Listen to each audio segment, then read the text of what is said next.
Hi beauties!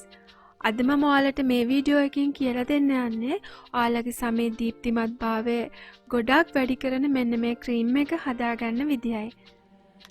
මේ තියෙන්නේ මුරුංගා ශාකය. අපි කවුරුත් දන්න දෙයක් නේ මුරුංගා කියන්නේ. ඉතින් මේ මුරුංගා වල ගොඩාක් විශේෂිත ගුණ තියෙනවා. හරි අපි දැන් බලමු කොහොමද ක්‍රීම් එක හදාගන්නේ කියලා. මේ තියෙන්නේ 100% ස්වභාවික මුරුංගා පවුඩර් එක. මේක සුපර් මාකට්ස් වලින් ඔයාලට ලබා ගන්න පුළුවන්. එහෙමත් නැත්නම් ඔයාලට පුළුවන් මුරුංගා කොළ පවනේ වේලලා කුඩු කරගන්න.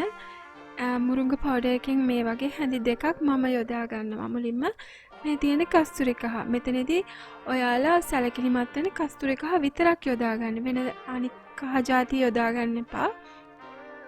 ඒකෙන් හැඳි 3 කාලක් විතර දාගන්න ඕනේ. ඊළඟට අපිට පිරිසිදු මී පැණි අවශ්‍යයි. ක්‍රීම්ස් වර්ග සාදා ගැනීමේදී ගොඩක් ඔයාලා සැලකිලිමත් වෙන ගුණාත්මක භාවයෙන් යුතු නිෂ්පාදනම මේ අමුද්‍රව්‍ය විදියට යොදා ගන්න. එතනදී අපි බලාපොරොත්තු වෙන ප්‍රතිඵලය අපිට 100%ක්ම ගන්න පුළුවන් වෙන්නේ එතකොටයි.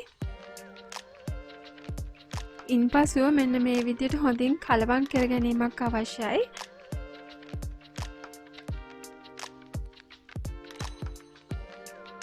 ඊට පස්සේ අපි යොදාගන්නේ එලකිරි. මෙතනදී ෆ්‍රෙෂ් මිල්ක් එක ඔයා යොදා ගන්න අත්‍යවශ්‍යයි. ඒ වෙනුවට පිටිකිරි ආදේශ කරන්න එපා. එලකිරි වල තියෙන ගුණාත්මක භාවය තමයි අපිට එතනදී වැදගත් වෙන්නේ. ඒ හින්දා එලකිරි පමණක් යොදා ගන්න. මේ විදියට හොඳට මේ මිශ්‍රණය මික්ස් කරන්න ඕනේ. හොඳට කලවම් කරන්න, හොඳට ක්‍රීමි ගතිය එනකන්. ඉතින් මේ ක්‍රීම් එක මගින් ඕගොල්ලන්ගේ සමේ තියෙන බැක්ටීරියා ආසාදන වළක්වලා ඕගොල්ලන්ට තියෙන බ්ලැක් හෙඩ්ස්, වයිට් හෙඩ්ස් ඔක්කොම නැති කරනවා.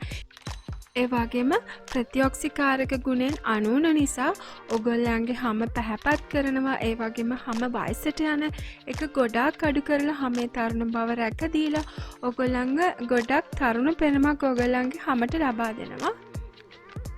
ඉතින් අපි මේ විදිහට හදාගත්ත අපේ මුරුංගා ක්‍රීම් එක ඔයගොල්ලන් මුහුණේ ආලේප කරද්දී හොඳට ෆේස් වොෂ් එකකින් මුහුණ ක්ලීන් කරාට පස්සේ මේක ආලේප කරලා වියලෙන්න උනාට පස්සේ ඔයාලට පුළුවන් සාමාන්‍ය අල් වතුරෙන් සෝදා හරින්න.